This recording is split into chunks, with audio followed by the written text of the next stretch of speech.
I am the shelter veterinarian here at RCACP. So basically, I do most of the intakes, checking over the animals, making sure they're not sick, injured when they come in the door, so we don't put them in our general population to make everybody else sick, sneezy, things like that. If anybody like this guy here has any wounds, we tend to clip them, clean them, get them all nice and flushed out, and then get them on some treatment and get them all healed up before we can get them spayed and neutered and ready for adoption. Well, the way things work here is when the animals come in, they're on a stray hold either for 5 or 10 days, depending on if they come in with a collar or a microchip, and we can't locate an owner. So he was here for 5 days, came in with a little injury here on his back. It's not typical, but we do see our fair share of it.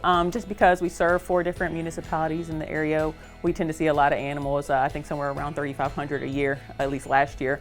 We do tend to see our fair share of injuries, skin infections, flea infestations, anything like that. What we're getting ready to run into is what we call kitten season.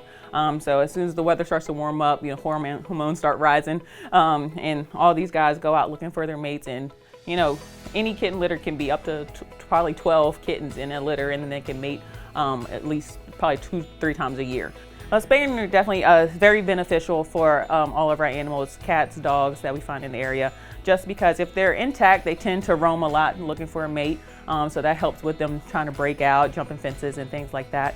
As well as, spaying and neutering can prevent certain cancers just for the different female, male animals that we get. As far as the community, overpopulation is a big issue just because like I said, we check these animals for diseases when they come in, but nobody out there in the community is necessarily looking for these cats to have respiratory infections or carrying any of the communicable diseases that they can pass on to each other just through bites or saliva or anything like that. For a community this size, we don't really have as much cage space as we would like, and so that really puts a strain on our staff there, because we're always trying to find the best way to get them out of here, whether it be adoption, through another rescue. So if we can get our animals spayed and neutered, then that would help cut down on some of those strays that we see out there in the overpopulation. We vaccinate at intake so they aren't spreading those communicable diseases that they usually carry. We also do, treat for those fleas, those skin infections, things that are, pretty minor. We can do that here, but we also can notice the big things. So if something does need to go out and needs that extra care, we're trained to notice that. So once they pass, we do behavior evals and everything like that, make sure they're good and compatible with other animals and things like that. We make the list. We get them their flea, tick, heartworm prevention, make sure they don't have any of that, because heartworm is big as well. So once we make sure all of that's negative and they're healthy, we get them on the list to get them spayed and neutered, and then right after that, they're up for adoption. I love what I do. It's nice to help the animals, especially when they don't have an owner to voice for them.